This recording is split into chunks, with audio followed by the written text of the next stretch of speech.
Ngaha turaje Nyagasani twitabira ingoma y'urukundo ku izina ry'Imana Data na Mwana na Roho Mutagatifu, amen. Amahoro bana b'Imana nimuhumure, Imana iradukunda ije kutugira neza kuri wa gatanu w'icyumweru cya 29 tariki 27 Ukwakira 2023. Isomo rya mbere niryo mu raporo mutagatifu yandikiye Abanyaroma umutwe wa 7 umurongo wa 18 kugeza ku wa 25. Bavandimwe, nzi neza ko icyiza kitandimo kubera intege z'umubiri wanjye. Nshobora kwifuza icyiza ariko kugikora bikananira, kuko icyiza nifuza ntagikora, naho ikibi ndashaka akaba ari cyo nkora. Niba rero icyo ndashaka ari cyo nkora, ntibikibaye ngewe ugikora, ahubwo n'icyaha gituye muri jye. Ngewe ushaka gukora icyiza, nsanga hari iri tegeko ko ikibi ari cyo kimbangukira. Nishimira amategeko y'Imana mu mutima wanjye, nyamara nkabona irindi tegeko muri ngewe rirwanya itegeko ry'umutima wanjye, ku buryo nimba itegeko ry'icyaha rindimo. Mbega ngo ndaba umunyabyago! Ninde uzakiza umubiri wagenewe gupfa? Imana ishimwe muri Yezu Kristo umwami wacu. Iryo ni ijambo ry'Imana. Zaburi 119. Mana yanjye, unyigishe ugushaka kwawe, unyigishe ibyiza by'ubushishozi n'ubumenyi, kuko niringiye amatangazo yawe. Uri umugwaneza n'umugiraneza, unyigishe ugushaka kwawe. Urukundo rwawe nirwo rwampoza, nk'uko abisezeranyije umugaragu wawe. Impuhwe zawe nizincengere maze mbeho, kuko amategeko yawe antera ubwuzu. Sinzigera nibagirwa amabwiriza yawe, kuko ariyo untungishije. Ndi uwawe unyirokorere, kuko ndangamiye amabwiriza yawe. Mana yanjye, unyigishe ugushaka kwawe. Nyagasani Yesu nabane namwe. Amagambo yo mu Ivanjili ntagatifu kwanditswe na Luka umutwe wa 12 umurongo wa 54 kugeza ku 59. Muri icyo gihe Yesu abwira rubanda ati, iyo mubonye igicu giturutse iburengerazuba, muhita muvuga muti imvura iraza kugwa, kandi bikaba. Niyo mubonye umuyaga uhushye uturutse mu majyepfo, muravuga muti haraza kuba ubushyuhe, kandi bikaba. Mwandyarya mwe, musobanukirwa n'ibyo munsi n'ibyo mu kirere. Niki gituma mudasobanukirwa n'iby'iki gihe? Kuki mutabona ubwanyu icyo mukwiye gukora? Nuko rero nujyana n'umuburanyi wawe agiye kukurega, gerageza kwigorora nawe mukiri mu nzira, hatataguteza umucamanza nawe akakugabiza umurinzi w'uburoko ngo agufunge. Ndabikubwiye, ntuzafungurwa utishyuye kugeza ku isenge rya nyuma. Iyo ni Ivanjili ntagatifu. Kuki mutabona ubwanyu icyo mukwiye gukora? Inshuti z'Imana, nimugire amahoro. Ngo umunsi umwe ngo umukecuru agiye kwa muganga kujya kwivuza, nuko ngo ageze kwa muganga, muganga atangira kumusuzuma, aramubaza ati, ese mukecuru ufite imyaka ingahe? Nuko umukecuru ngo aramusubiza ati, umva rero mwana wanjye, umva ikirwara cya rubagimpande cyaranyibasiye, nararwaye. Iyo ntakiza kurwara, ubu nari kuba mfite nk'imyaka 100. Ngaho nawe tekereza uri nka muganga, uramenye uza kwandika imyaka ingahe y'umukecuru, ukurikije uburyo ikirwara cyamwibasiye, none akaba atakibuka imyaka ye. Ikirwara cyagabanyije imyaka ye, yari kuba ari myinshi, ariko kubera ikirwara bishoboye ko imyaka ye ntakigabanuka. Bakristo bavandimwe, Yezu Kristo akuzwe. Amasomo y'uyu munsi araryoshye cyane, agiye gutwerekeza ku cyo tugomba kuzuza. Tujye kuzirikana ku ngingo igira iti, icyaha kiradukerereza. Burya icyaha kimeze nk'iyo ndwara, nk'uko uwo mukecuru nyine ntabyivugira. Icyaha gishobora kugukerereza ku buryo ubu n'ubu, ku buryo usanga intambwe wari kuba wateye igenda igabanuka, ugenda usubira inyuma, ukagenda ukura nk'isabune kubera icyaha, kuko icyaha kirakerereza. Uyu munsi rero Nyagasani dushyize imbere ya masomo kugira ngo tuburire, avertissement. Niwumva iyi mpuruza uri buze kumererwa neza. Ngo tuza kuzirikana cyane muri amasomo ibimenyetso. Akenshi Imana idushyira ibimenyetso imbere, ariko ntabwo tubibona. Twebwe aho twibonera ibimenyetso nanjye kuvuga biturimo, tukamera nka mwana bereka inyenyeri iri mu kirere, aho kugira ngo arebe iyo nyenyeri bari kumwereka, akomeza yirebera urutoki ruri kwimwereka. Nguko natwe duteye, nanjye kuvuga tureba hafi, tureba ibintu bitworohera, tureba ibintu bishingiye ku mubiri gusa nibyo tubona, ariko iby'ijuru ntago tubibona. Ntago tubona rwa rutoki rwa Yohani Batista ruri guturangira Yezu ati dore ntama w'Imana. Aho kugira ngo turebe Yezu ntama w'Imana, twe tugakomeza ducungira kuri ya ntama iyigaragara yituza kurya, ibamucoma baza kudutunganyiriza. Ngibi ibimenyetso byacu, ibimenyetso bigarukira hano ku isi, tukabireba tukaba tuzi kubishishozaho byose. Ariko turi abahanga mu bumenyi bw'isi, ariko ubuhanga mu by'Imana shwi zero. Turi abahanga mu bushakashatsi n'ikoranabuhanga, ariko imbere y'Imana iby'Imana shwi, agasengesho shwi, gushengerera shwi, kuririmbira Imana shwi. Nguko abenshi we nanjye wasanga tumeze, tumenya ibibera hano ku isi gusa, ariko ntituze kubirenga ngo tugere hakurya y'ino si, hakurya y'imva ngo duhatembere duharunguruke turebe Imana. Ibyo ndi kubona hano ku isi nibimfasha kwegera Imana, cyangwa nibiri kunkerereza bigatuma ntagera ku Mana uko bikwiye. Icyaha kirakerereza. Twumvise mu isomo rya mbere uburyo Pawulo mutagatifu ababaye cyane, ari kwicuza, afite ishavu n'agahinda, uburyo icyaha nawe kitamworoheye kumukerereza. Iki cyaha rero aragihinira mu ijwi ry'imbere, wa mutima nama ryajwi ry'imbere rikubwira riti iki ni cyiza gikora, iki ni kibi kireke. Rero Pawulo mutagatifu arifuza guturangira ibibera iwacu mu mubiri wacu, mu buzima bwacu, ko ikibi gishaka buri gihe kutwitambika imbere. Nifuza gukora icyiza ariko ikibi kikantanga imbere. Nawe umubyeyi ufite umubiri, nanjye nambaye umubiri, twese dufite umubiri. Umva ntunteriwe nanjye siza kugutera ibuye, kuko umubiri ubyara udahatse. Nshobora kwizera ngo ndi muzima, ariko nagera imbere ngatsitara, nagera imbere ngatsikira, nagera imbere nkarwara. Kubera iki? Umubiri nyine umeze nka bya byuma bidasezerana. Nguko ngomba kwigengesera buri gihe.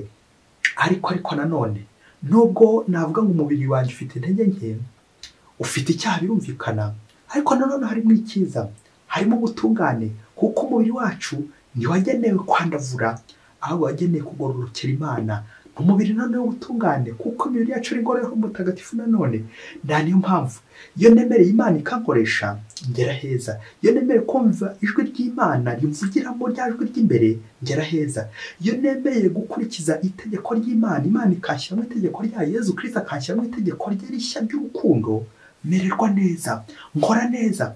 Naho danger de mort, iyo nihangiye ibyanjye gashaka kwifatira amategeko yanjye, gashaka gukora icyo umubiri ushaka, icyo umutima ushaka gihe, nuko rero irari ry'umubiri ryaza nkariyereza, gashaka kuryuzuza, aho ngaho natangiye gupfa, umutima watangiye gupfa. Ngicyo cya kibi rero kindimo, cya kindi nanone ngomba kwigobotora, buri kanya nkigobotora intambara yo kwemera, kuko ninkengurira ikibi igihe cyose kizankerereza. Niba uzasanga koko narasubiye inyuma, n'imyaka igasubira inyuma. Burya akamvuga y'umukecuru ati nari ko mfite nk'imyaka 100, ariko kubera ikirwara cyanyibasiye nasubiye inyuma nyine. Nguko natwe icyaha kidatuma twongera kwibuka imyaka yacu, ntigituma twongera kwibuka Imana, ntigituma tubona imbere yacu hahita hazimira hakazima kubera icyaha. Umutimanama, uyu munsi twiye gukoresha umutimanama hahandi duhurira n'Imana, hahandi Imana tugomba kuyemerera igahashyira itegeko ryayo rishya, rya tegeko ry'imbere ry'icyiza, bityo icyiza kikanturamo, akaba aricyo kiganza, bityo gakora neza gahumura ubuntu bw'Imana, bityo nkamenya ko cyaha cyose gikerereza. Iyo numva ijwi ry'Imana nkareka Imana akaba rifata akaboko ngera heza, kuko n'umubyoza buriya biribyo umunsi ati Mana yanjye unyigisha ugushaka kwawe. Amen. Iyo naretse Imana ikanyiyoborera, mererwa neza, ngera heza, ngera ku cyiza. Iyo naretse Imana tugaturana mu mutima wanjye, tukabana n'Imana, mererwa neza. Nibyo Yezu Kristo mu Ivanjiri ari gutwerekezaho, kugira ngo twirinde ibibese byadukerereza. Ibi by'isi twibandaho nyamara biradushuka, ntabwo aricyo tuzajyana mu ijuru. Yezu Kristo aradusaba ubushishozi ku bimenyetso by'ibihe. Ubwo twebwe muri ino si dukunze gushishoza ku bihe by'imvura n'imiyaga byava he na njya he, ibintu bya hano ku isi akaba ariho gusa tugarukira tukabimenya, ariko iby'ijuru byaratwihishe. uwo mwanya w'ikoranabuhanga urawufite, ushobora kubikora bigakunda, ariko ukibagirwa ko imbere y'Imana, Imana nanjye kuvuga uri nka tete vide, nta bumenyi ufite ku Mana. Imana uyumvira mu bitabo gusa, ariko nta experience ufitanye n'Imana. Ntimurabana n'Imana, ntimurahura n'Imana. Aha, nawe umenye ngo ibimenyetso bya hano ku isi urabizi, ariko iby'ijuru shwe, iby'ijuru shwe. Igihe rero kizagera nawe utangire wicuze, regrete, ibibazo utari koko uyu mwanya kuki ntawukoresheje menya Imana, uyu mwanya wose nica ubusa, kuki koko ndashaka mu Imana. Dukunze kwishakira ibintu bya hano ku isi, tugakataza mu ikoranabuhanga, ubushakashatsi buri munsi buri kanya, igihe cyacu cyose tukakimara turi gushakisha, ariko tutari gushakashaka Imana. Umuhanga ni ushakashaka Imana kandi agahunga ikibi. C'est chercher Dieu et fuir le péché. Nawe rero ndakwifuriza gushakashaka Imana, kuko icyaha cyose kirakerereza. Iyi vanjiri y'uyu munsi yongere gufashe, nanjye mfashe, dutekereze ku bimenyetso by'ibihe tubona. Ikoranabuhanga rirakataje, ariko tuzirikane ko isi turimo iri kwimakaza umuntu, igaha umuntu agaciro karenze, nyamara ikibagirwa uwamuremye, ikibagirwa umuremye. Nimwe uzasanga umuntu, wa muntu twiringiraga, yagera hirya agahanuka, n'abari bamukurikiye bose nabo bagahita bagira gute bahanuka. Kubera iki? Imana ni isumba byose. Imana niyo tugomba kurangamira, Imana niyo tugomba kureba yonyine. Naho niwirebera gusa ugakomeza kwirebera abantu, ntaho bazakugeza.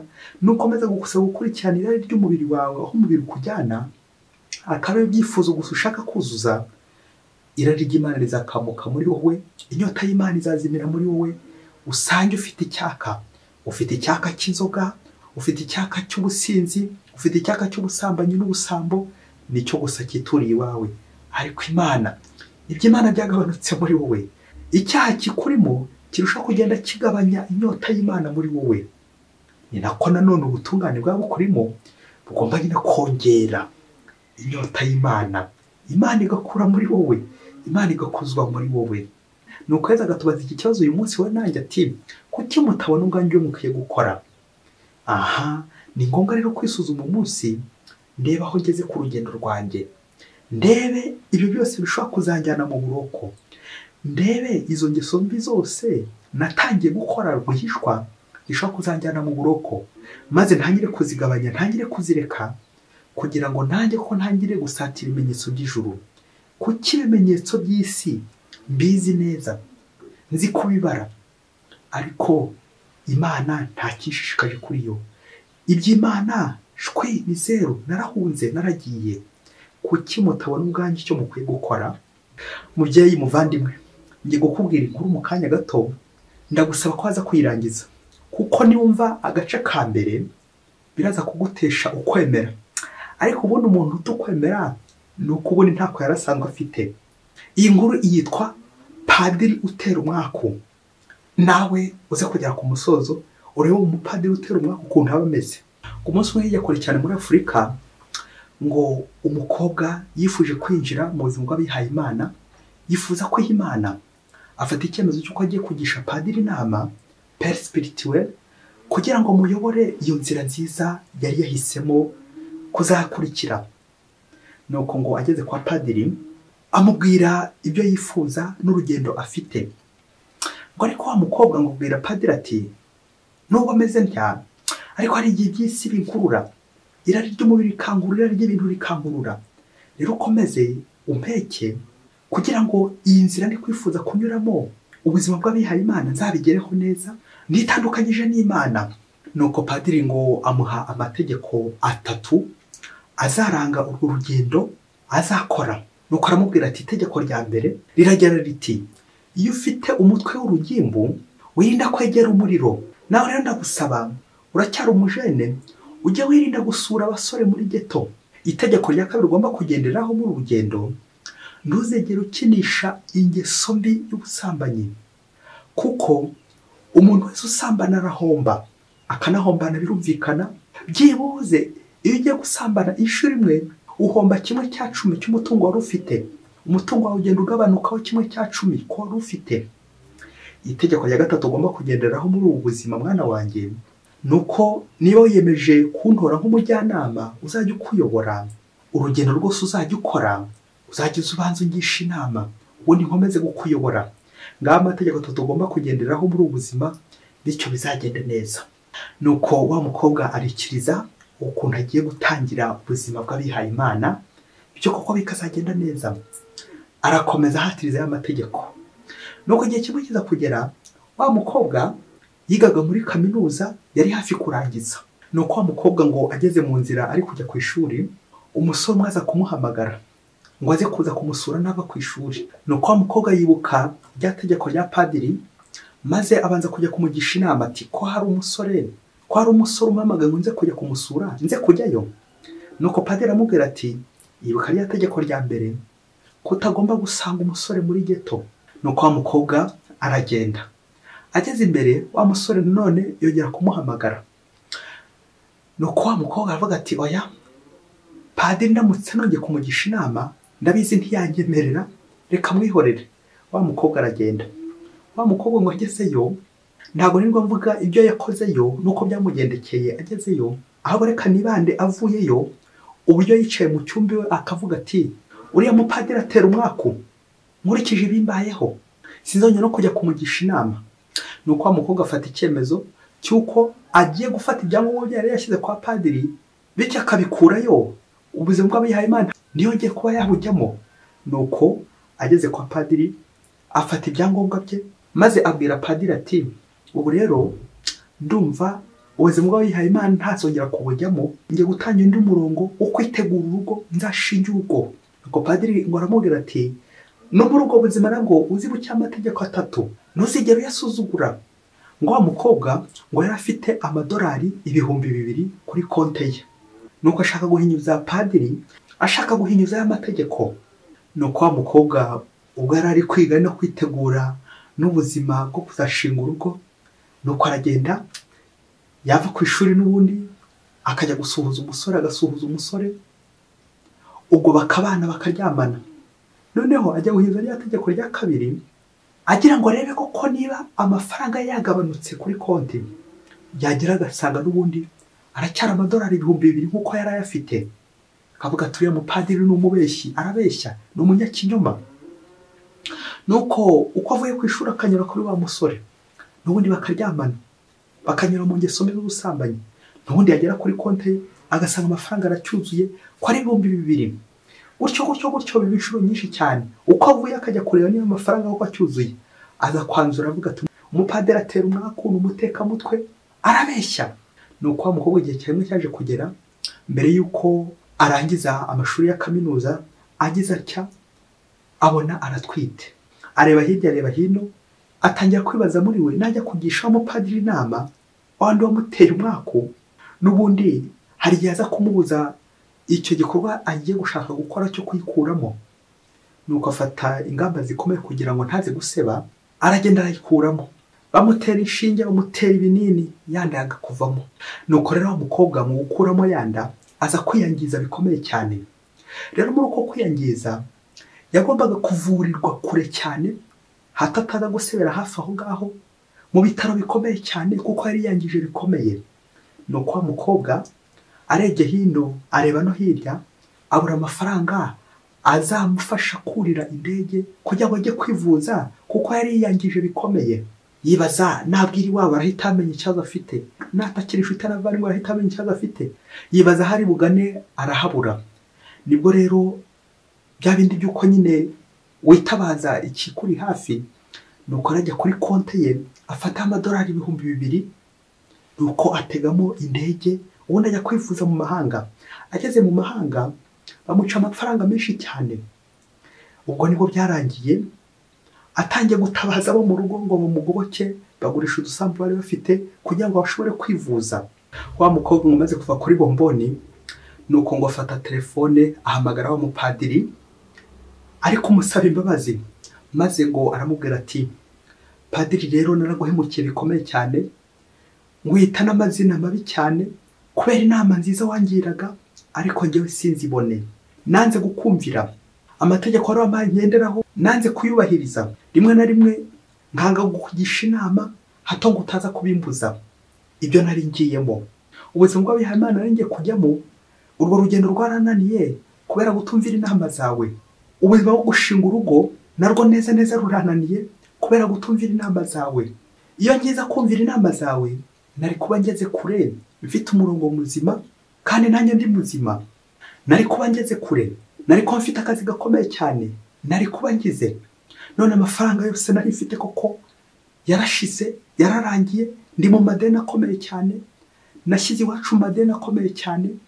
Iyo ngiza gukumvira kare kose, iyo ngiza kureka iziriya ngeso mbi z'ubusambanyi nk'uko wabimbwiraga, ko kujya gusambana byibuze inshuro imwe ugenda ugabanya 1/10 ku mutungo ufite. Njyewe nakomeje kubona umutungo wanjye ufite wose, none kuri finale birarangiye ahubwo ngiye mu madeni, n'iwacu mbashyize mu madeni menshi cyane. Padiri rero ubundi kwicuza impamvu ntakumviye, ahubwo nkajya mbona uri kumbandahanda, nkajya mbona uri kumbangamira, umbereye umwanzi. Ubu nibwo ngiye namenya agaciro cy'inama wangiriye. Iyo ngiza gukurikiza inama wangiriye, ubu nari kuba ngeze kure, narakererewe, nasubiye inyuma, ndahaga, ndahabi kubera ko ntakumviye inama zawe, sinigeze nzumvira. Nuko rero wa mukobwa uko akomeje kugenda aganira na padiri, bishoboke ko padiri n'ubundi azongera akamugarura mu nzira nziza, namara kuva kuri bombo, namara kuva mu bitaro, ubundi akongera agasubirana, agatangira ubuzima bushya. Bakristo bavandimwe, Yesu Kristo akuzwe. Nk'uko icyaha kidukerereza tugasigara, abandi bigendeye kera, ugasigara muri iyo sayo uri kwivurugutamo, abandi bagusize bageze kure. Nguko uko iby'Imana tugira ngo biri kuduhandahanda, iby'Imana tukagira ngo biri gutubangamira, kandi ari ijwi ry'Imana, ijwi ry'umuhanuzi, ijwi ry'imbere, umutima nama. Nanze kumvira umutima nama. Iyo ngiza kumvira umutima nama wanjye, umbwira uti iki ni cyiza gikore, iki ni kireke, nari kuba ngeze kure, nari kuba ngize. None ubu ngubu narakennye. Nabuze kwisuzuma urebe ubukene bwaho buherereye. Birashoboka ko hari ingeso ufite igenda gukwedura, igenda ikumaraho umutungo wawe wose, igenda ikumaraho umutungo wawe wose. None ko ukaba uri gukerererwa, wajya kureba kuri konti ukabona amafaranga ariho, ariko uzirikana ngo ku ndunduro à la fin bizarangira amafaranga n'ubundi agurutse. Ngizo za ngeso zirukana ubukire muri twebwe, zikirukana Imana iwacu, zikirukana n'ubukungu dufite rega, zikatuzanira ubukene, zikatuzanira indwara. Nibwo tuzarangiza tutakimenya n'imyaka dufite, ntitwibuke aho tugeze. Kubera iki? Icyaha kiri kudukerereza, icyaha kiri kudukamuramo inyota y'Imana. None dusigariye kuri bomboni, none dusigariye habi, turi twitakana abandi ati aba nibo badutera umwaku, aba nibo batugira nabi, abarozi, uyu ari kundoga, dore inyatsi. Ukaza kwibagirwa ko ibyo byose nawe ari wowe kubyikururira. Wanze kumvira ijwi rikurimo, ijwi ry'Imana. Iyo ngize kumvira kare ko ijwi ry'Imana, nari kuba ngeze kure, nari kuba ndi mu Mana, nari kuba koko nsabanira Imana, nari kuba ndi kumwe n'Imana. Ngurwo urugendo rwacu, ngize inzira zacu duhitamo, nguko komeza tugundira iby'isi, irari ry'isi, iraha ry'isi, tukaguma muri ibimenyetso by'isi igenda iduhereza, ariko ntitubone ya nyenyeri y'ijuru, inyenyeri iturangira icyiza. Wa mutima nama utubwira uti nyaboneka ava muri icyo, nyaboneka ibi ngibi bireke. Ngiyi imburira y'Imana, Imana buri gihe izituburira. Ishobora gukoresha abahanuzi bayo, ishobora gukoresha ijambo ryayo, ishobora gukoresha ibimenyetso, ishobora gukoresha ibimenyetso byinshi cyane igenda ikuburira. Ariko se ni kangahe ujya ubona ibimenyetso by'ijuru Imana ikoherereza? Uko Imana igenda ikuburira buri munsi, buri kanya, aho nawe ujya wumva Imana cyangwa wumvira abantu? Ukumva iryo raha ry'isi aho kumva Imana. Uyu munsi nawe wite ku bimenyetso byose Imana igenda iguhereza, wite ku nama Imana iguha, aho izinyuza, abizinyuzaho. Umenye gushishoza, umenye icyo Imana igushakaho, ugikurikire kandi ugikurikize buri munsi. Mwese Imana ibaho umugisha. Imana Data na Mwana na Roho Mutagatifu. Amen. Padiri Masumbuko Ladislas wa Diyosezi ya Cyangugu.